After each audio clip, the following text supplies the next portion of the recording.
Now, on the Israeli news, we've got families being interviewed who live close to Gaza and what life is like for them when they've got 15 seconds or less after they hear the alarm to be able to run into the shelter. Out here where I live in Samaria, we've got about 2 minutes if we hear the alarm to get into the bomb shelter. In Tel Aviv, it's usually going to be around 60 seconds or maybe a little bit more than that. The question is now will missiles be able to reach into Jerusalem? Today they've been reaching into the Beersheba area as well as Ashkelon, Ashdod along the coast, as well as Tel Aviv along the coast. And this is now the third day of the missile attack from Gaza, which started when Israel took out one of the top leaders of the Islamic Jihad. Islamic Jihad is the second largest terrorist organization in Gaza. The first would be Hamas, which has the political power. Right now, Hamas has not gotten into the fight with this. They're just letting Islamic Jihad do it, and Islamic Jihad is taking all the punishment from Israel.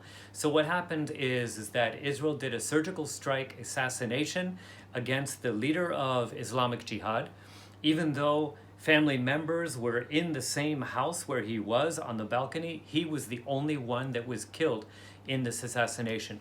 As a result, what Islamic Jihad does is indiscriminately fire more than 350, 400 missiles against civilians who have done nothing.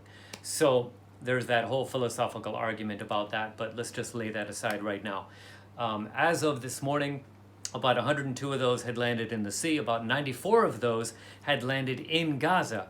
And I did switch around a little bit and see that on CNN they had initially reported that in Gaza it was reported that it was Israel that had bombed that building where 4 children had died.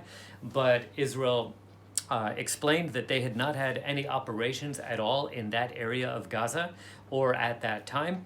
And actually, CNN did the right thing and basically reported that it was a rocket from Gaza that landed in Gaza that had actually committed the crime there.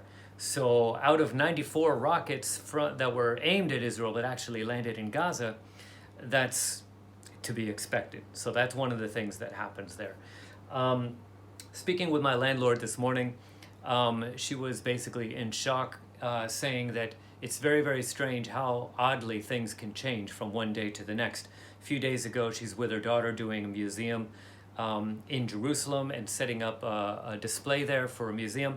And then just a couple days later, she's back here at home and all of these rockets are falling everywhere. 25,000 reserve troops called up. What that means is that approximately 25,000 workers are missing from their jobs. Their employers are suffering the cost of that. What does that do to the economy? It also means that a number of those 25,000 people called up in the reserves are also parents. So that means that thousands and thousands of children, they're seeing their parents go off to war when there's an emergency like this. 25,000 is quite a large number. That means that Israel has been taking this seriously. So I'd just like to point a couple things out to you, basically revolving around the impact upon Israeli society. As you continue to pray and as you see that I'm basically trying to keep going and just doing the work that I'm called to do here in the land of Israel. Thank you for your prayer and thank you for your continued support. Thanks. Bye for now.